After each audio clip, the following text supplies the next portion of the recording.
Það sé bara, já. Já, ég held að 1-0 sigur á IBF hérna heima þetta bikarúrslit staðarinn, bara hvernig er tilfinningin? Bara geggjuð, bara loksins erum við komnar, þú veist, við erum búin að vera svo mikið bara að þessu og við ætlum bara að taka þetta núna. Hvernig svona metur hennar leik svona rétt eftir að hann er flutaður af? Mér fannst við alveg vera bara mjög góður allan tíman og við sýndum bara alvöru karakter og já, við bara tókum þetta. Það var svona í játnum allan tíman ekkert neð 0-0, 1-0, það er alltaf óþægileg staða, sérstaklega þegar maður spila svona aftarlega á vellinum. Hvernig svona leiðir með þetta? Hvernig var tilfinningin á vellinum? Ég var aldrei eitthvað þannig sem stressuð sko, við bara, við treystum bara hver annari og já, ég vissi bara að við myndum taka þetta. Þið fóruð, það er nú ekki það langt síðan að Þróttur fór í bikarúrslit, þú ert búin að vera í Þrótti lengi, spilaðirðu þann leik? Já.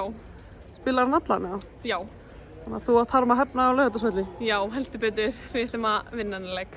Það er búið að vera svona, já, erfið úrslit hjá ykkur upp á síðkasti, heldurðu að þessi úrslit geti gefið ykkur eitthvað inn í tímabili? Já, klárlega, þetta sýnir bara hvað við eigum meira inni og við ætlum bara að nota þetta og fara að taka næstu leiki.